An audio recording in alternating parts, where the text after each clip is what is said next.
अब बेटा देखो, ये डीएनए फिंगरप्रिंटिंग है। इसमें जो ये रेपिटेटिव सीक्वेंस है, सैटेलाइट डीएनए है, पॉलीमॉर्फिज्म है, मिनी सैटेलाइट है, माइक्रो सैटेलाइट है, और ये म्यूटेशन के कारण पॉलीमॉर्फिज्म, ये सारे टर्म्स मैंने आपको नोट्स में समझा दिए हैं। और यही पॉलीमॉर्फिज्म का लिखा हुआ है कि पॉलीमॉर्फिज्म म्यूटेशन के कारण आती है, वेरिएबल नंबर। अब हमें मेनली जो रह गया है वो ये रह गया है कि डीएनए का फिंगरप्रिंटिंग कैसे करते हैं। तो ये उसके स्टेप्स हैं। सबसे पहले डीएनए को आइसोलेट किया जाता है। किसके किसके डीएनए को आइसोलेट करेंगे?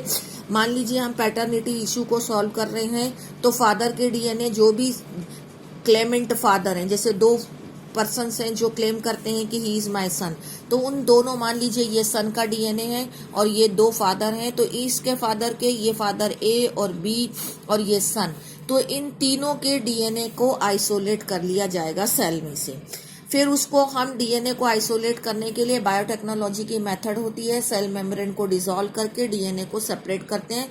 बायोटेक्नोलॉजी पढ़ेंगे तो सेपरेशन का मेथड, आइसोलेशन का मेथड बिल्कुल क्लियर हो जाएगा। उसके बाद इस डीएनए का ऐसे फ्रेगमेंट्स बना दिए जाते हैं। ये रेस्ट्रिक्शन एंडोन्यूक्लियस एंजाइम होता है, ये भी बायोटेक्नोलॉजी की मेथड है। उसके बाद में अगर बहुत कम डीएनए मिला है तो PCR technique, polymerase chain reaction, ये भी बायोटेक्नोलॉजी में आएगी। उसकी हेल्प से डीएनए को मैग्नीफाई कर दिया जाता है, तो वो ज्यादा अमाउंट में तैयार हो जाता है। अब इस डीएनए को, जो कि हमारे पास तैयार हो गया, इसका जेल इलेक्ट्रोफोरेसिस किया जाता है। जेल इलेक्ट्रोफोरेसिस में यहाँ पर एनोड लगा देते हैं, उस पर पॉजिटिव चार्ज होता है। यहाँ सारा बल्क में डीएनए रख देते हैं, उस पर नेगेटिव चार्ज होता है।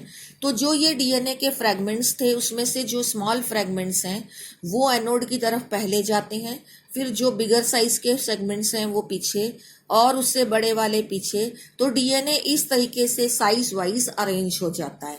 इसको हम कहते हैं सेपरेशन ऑफ डीएनए फ्रेगमेंट्स। ये नाइट्रोसेल्यूलोज की मेम्ब्रेन के ऊपर अरेंज हो जाते हैं और इस प्रोसेस को जेल इलेक्ट्रोफोरेसिस कहते हैं। इसके अंदर एगरोज जेल, एक जेल होता है जिसको कि एगरोज जेल बोलते हैं, उस जेल के अंदर एनोड लगा के और इन डीएनए के सेगमेंट्स को साइज वाइज अरेंज कर देते हैं। जब ये अरेंज होते हैं, अरेंज होने के बाद में इस जेल को नाइट्रोसेल्यूलोज की मेम्ब्रेन के ऊपर इन्वर्ट कर देते हैं, तो डीएनए सारा सेल्यूलोज की मेम्ब्रेन पर रह जाता है और जेल नीचे निकल जाता है। तो सेल्यूलोज, नाइट्रोसेल्यूलोज की मेम्ब्रेन पर इस तरीके से सारे डीएनए साइज वाइज अरेंज हो गए। अब इन डीएनए का हम एक स्टेप यहाँ नहीं लिखा हुआ कि इन डीएनए का जो डबल हेलिक्स है उसको सिंगल हेलिक्स में कन्वर्ट कर देते हैं, और सिंगल हेलिक्स में कन्वर्ट करने के बाद में प्रोब बनाते हैं। प्रोब किसका बनाएंगे? मान लीजिए जैसे ये सन है, इसके डीएनए का रेपिटेटिव सीक्वेंस का प्रोब बना देंगे और इस फादर के डीएनए को हम मीडियम में रखेंगे। अब इसका प्रोब इसमें डालेंगे, अगर वो यहाँ हाइब्रिडाइज्ड हो गया तो इसका मतलब ये फादर है, और इसके साथ हाइब्रिडाइज हो जाएगा तो ये फादर है। अगर क्राइम सीन है, मान लीजिए ये दो सस्पेक्ट है और क्राइम सीन से जो ब्लड मिला है वो ये वाला है, तो इस ब्लड से जो डीएनए निकला है वो डीएनए अगर इसके साथ हाइब्रिडाइज कर गया तो ये सस्पेक्ट है, इसके साथ हाइब्रिडाइज किया तो ये, क्योंकि ये सिंगल स्टैंडर्ड में कन्वर्ट कर दिए थे, तो उसका कॉम्प्लीमेंट्री वहां पर मिलेगा। और अगर वो हाइब्रिडाइज करता है तो वो इस तरह के, उसका हाइब्रिडाइजेशन के बाद में उसकी एक्सरे फिल्म बनाई जाती है। तो चूंकि उसमें ऑटो रेडियोग्राफी दे दी थी हमने प्रोब में, तो प्रोब जहां पर भी है वहां रेडियो एक्टिविटी दिखाई देगी।